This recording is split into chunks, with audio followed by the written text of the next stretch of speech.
The invitation was to create a mural across the entrance of the East Building while construction was going on.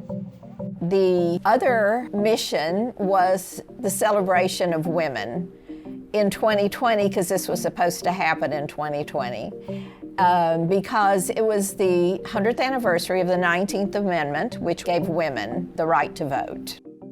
Really, both things about it excited me.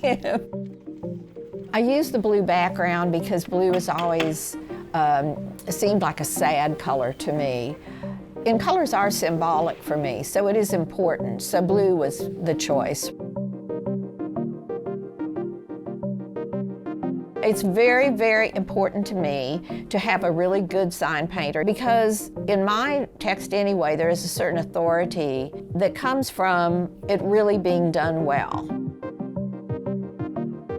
I like to explore and discover small details in language that will affect meaning, change meaning, and maybe make the viewer realize something that they hadn't seen before. When I thought of sorry, which is the title of this piece, I looked closely at the SO unit. I thought, well, you know, sometimes when you say sorry, you say so sorry. And sometimes you say so sorry.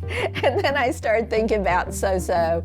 And I thought, well, you can say so with a hyphen, where it's sort of a half-hearted sorry. Or you can say so, comma, so, like so sorry, which is a more impassioned and sincere apology.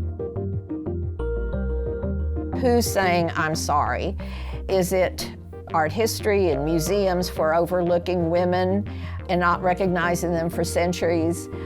Is it the government, because this is the seat of government, DC, for all the things maybe they've done wrong? Is it the artist? Is it me? You can't make big enough letters to say how sorry I am about things that are happening. It has deepened and saddened, I feel, over these months due to COVID and the pandemic and all the suffering that has gone on. It's sort of the responsibility of the viewer to sort of fill up language with their own associations and their own meaning. So I won't give you the answer. I don't have the answers, but viewers will come away with, you know, their own takes on it.